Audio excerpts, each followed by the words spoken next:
Click എഡ്യൂക്കേഷൻ്റെ പുതിയ വീഡിയോയിലേക്ക് സ്വാഗതം. വായനാ ദിന ക്വിസിൻ്റെ UP ലെവൽ സെക്ഷനാണ് ഈ വീഡിയോയിലൂടെ പങ്കുവെക്കാൻ ഉദ്ദേശിക്കുന്നത്. ഒന്നാമത്തെ ചോദ്യം: വായനാ ദിനം ഏത് ദിവസമാണ് ആചരിക്കുന്നത്? ഉത്തരം ജൂൺ 19. 2. വായനാ ദിനം ആരുടെ സ്മരണാർത്ഥമാണ് ആചരിക്കുന്നത്? ഉത്തരം PN പണിക്കർ. 3. കേരള ഗ്രന്ഥശാല പ്രസ്ഥാനത്തിൻ്റെ പിതാവ് ആര്? ഉത്തരം PN പണിക്കർ. 4. ലോക പുസ്തക ദിനം ഏത് ദിവസമാണ്? ഉത്തരം ഏപ്രിൽ 23. 5. ലോക സാക്ഷരതാ ദിനം ഏത് ദിവസമാണ്? ഉത്തരം സെപ്റ്റംബർ 8. 6. മലയാള ഭാഷയുടെ പിതാവ് ആര്?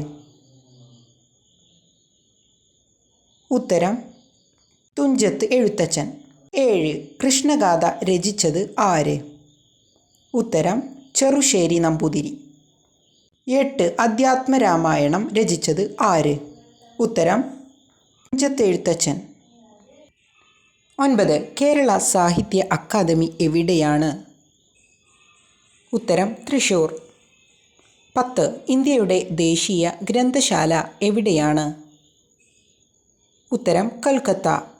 ഈ വീഡിയോ ഇഷ്ടമായാൽ വീഡിയോ ലൈക്ക് ചെയ്യുക, ചാനൽ സബ്സ്ക്രൈബ് ചെയ്യുക.